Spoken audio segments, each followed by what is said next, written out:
Ever imagine a career where you're not just like building a structure, but you're actually building, building careers? Yeah. That's the world of a carpenter supervisor. Yeah, for sure. You've brought us a ton of sources about it. Yep.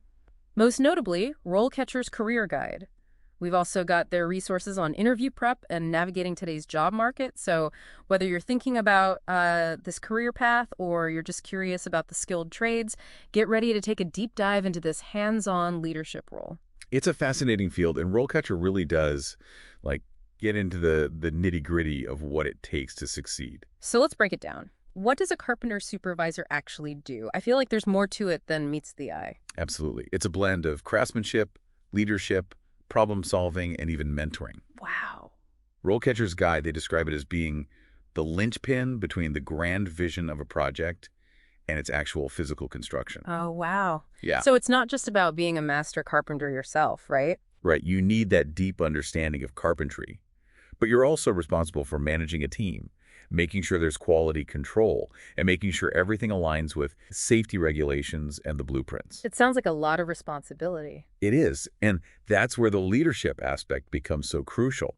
A carpenter supervisor might be responsible for training and overseeing a crew of carpenters with all different skill levels, Right. from apprentices just starting out to seasoned professionals. That makes sense. You're not just building a structure, you're building a team. So how does someone even get into this field? Is it one of those careers with a clear progression path? RoleCatcher lays out different stages, starting with apprentice carpenter and moving all the way up to senior carpenter. Okay. Each stage comes with more responsibility, of course, Yeah. and the need for more specialized knowledge. It's like leveling up in a video game, but in this case, you're gaining real-world expertise. Exactly.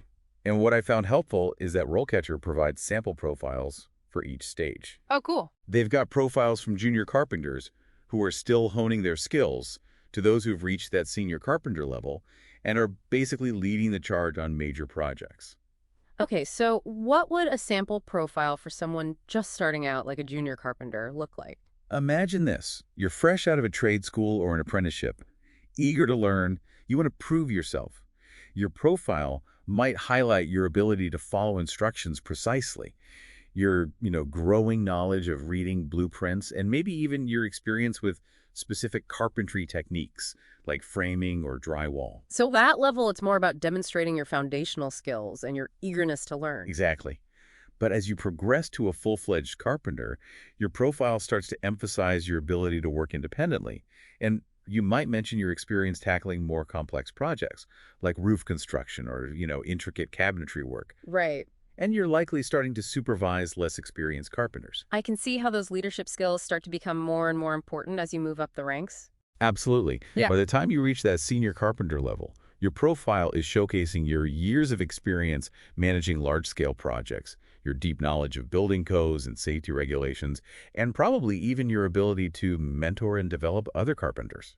That's quite the journey. It sounds like a rewarding career path, but I'm sure it's not without its challenges. What does RoleCatcher have to say about the pros and cons of this line of work? You're right. It's not all, hammers and nails. RoleCatcher doesn't sugarcoat the challenges. Right. On the plus side, the Bureau of Labor Statistics projects a need for almost 80,000 more carpenters over the next decade. Wow. That's huge. Yeah. So for someone entering this field, job security is looking pretty good. That's definitely reassuring, especially in today's job market. Absolutely. Plus, like we've been discussing, there's a clear path for advancement. Starting as a junior carpenter doesn't mean you're stuck there forever. Right. With experience, you can move up to managing bigger projects, leading larger teams, and your earning potential grows right alongside that. So there's a real incentive to keep learning and developing your skills. But what about the downsides? Construction is demanding work no matter how you slice it. Right. RoleCatcher is upfront about the physical demands. Long hours on your feet, working outdoors in all kinds of weather, handling heavy materials. That's part of the job. It's definitely not for the faint of heart. No, it takes stamina and a certain level of physical fitness. Right. And there's also the element of risk. Construction sites have inherent hazards, so safety is, paramount. Right. A good carpenter supervisor is always prioritizing the well-being of their team, making sure everyone's following safety protocols. That makes sense. You're responsible not just for your own safety, but for everyone on the job site. That's a lot of pressure. It is. And then there's the cyclical nature of the work. Construction can be seasonal, especially in certain climates.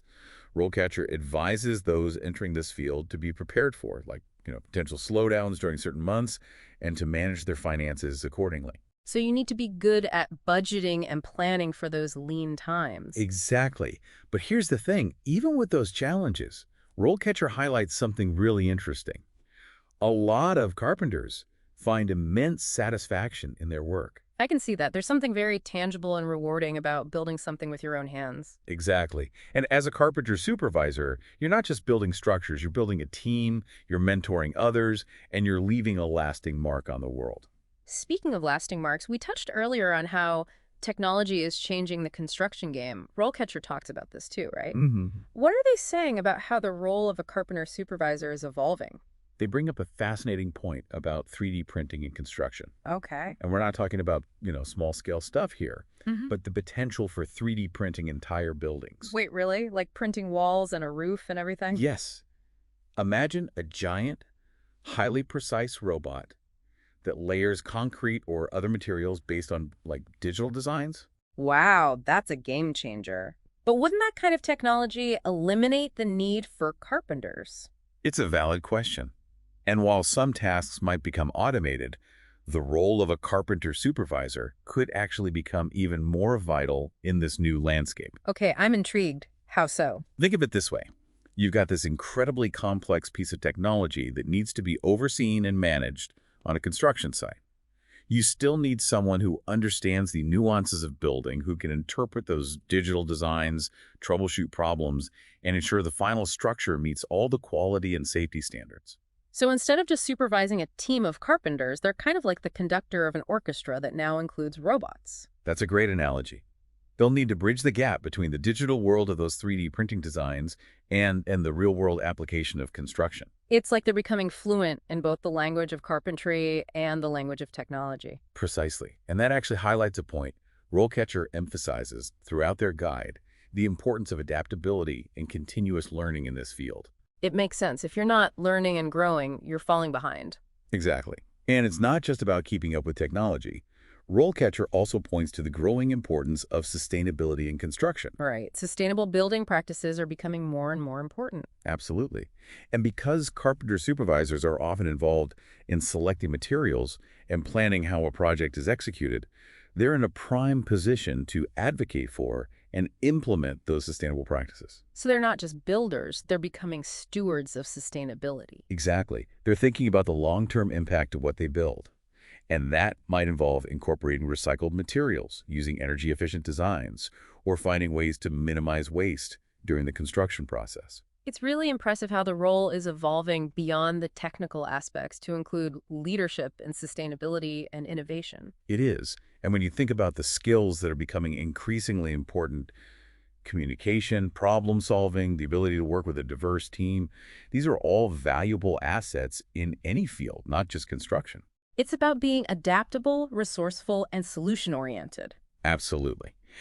And while we're on the topic of skills, Right. RoleCatcher dives deep into what it takes to actually land one of these carpenter supervisor roles, particularly when it comes to the interview process. Okay. They've got a whole section dedicated to acing that interview. Are you ready to unpack that a bit? Definitely. Interview prep can feel like a whole other beast. I'm all ears. Okay. All right, so let's talk interview prep. It can be nerve-wracking even for someone with years of experience, Yeah, under their tool belt. it's true.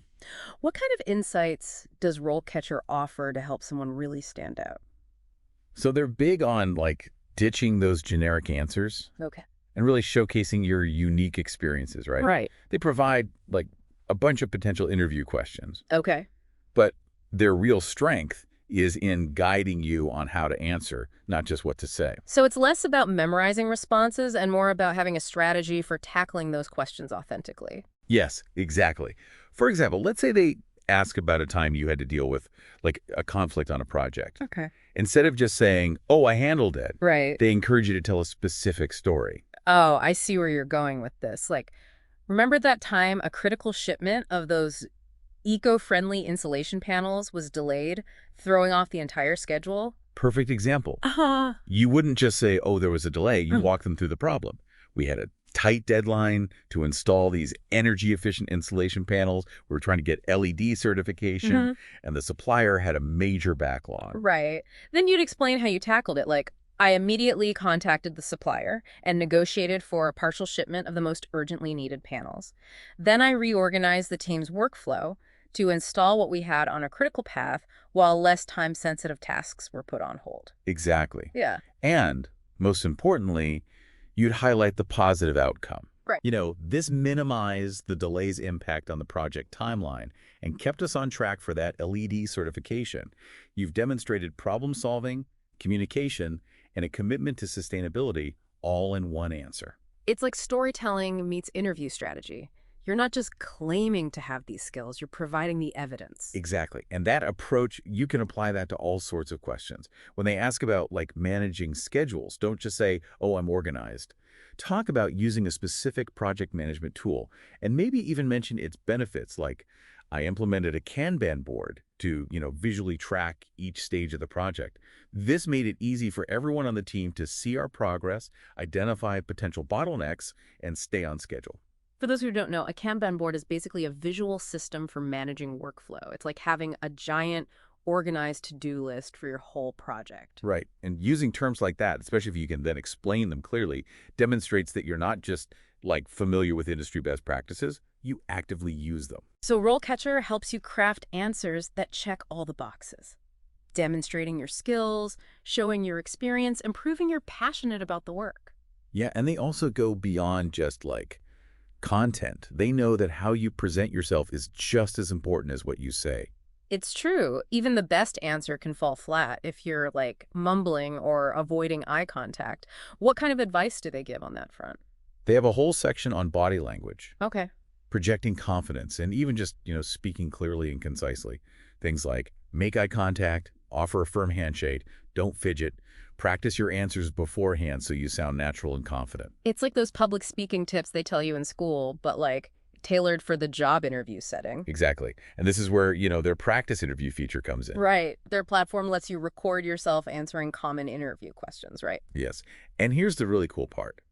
They've integrated AI feedback into that feature. If you use their RoleCatcher Copilot AI, it analyzes those practice videos and gives you personalized feedback. Wait, the AI actually watches your videos and tells you how you're doing. It does. It can pick up on things like your pace of speaking, your tone of voice, how often you use filler words, even your body language. That's amazing. It's Yeah. like having a personal interview coach in your pocket, giving you real-time feedback. Exactly. And the AI tailors its feedback to the specific role you're interviewing for. Oh, wow. So if a certain skill, like communication, is super important for that role, the AI will make sure you're really nailing that aspect in your practice sessions. Wow, RoleCatcher has thought of everything. No wonder they're such a popular resource for job seekers. They've really streamlined the process and taken a lot of the guesswork out of it. Right. But beyond all the tools and the tech, the most important thing RoleCatcher emphasizes is that you've got what it takes. It's that whole empowerment message that comes through so strongly in their material. They believe in the people using their platform. Exactly. They want you to see this process not as a test you have to pass, but as an opportunity to showcase your skills and find the right fit for you. Because at the end of the day, it's not just about getting a job, it's about finding a career path that you're, excited about. Precisely. And it sounds like, based on what we've learned from RoleCatcher today, a career as a Carpenter Supervisor, with its blend of hands-on skill, leadership opportunities, and the chance to build something tangible, could be a really rewarding path for the right person. Absolutely. It's been fascinating to take this deep dive into the world of Carpenter Supervisors. I agree. Yeah. It's amazing how much goes into creating the structures we often take for granted. It really is. This deep dive has given me a whole new appreciation for the skill, the leadership, and the dedication it takes to, succeed in this field. So for our listeners out there, if you're looking for a career that's both challenging and rewarding, maybe, grab your tool belt and consider the path of a Carpenter Supervisor. You might just find it's the perfect fit. Until next time.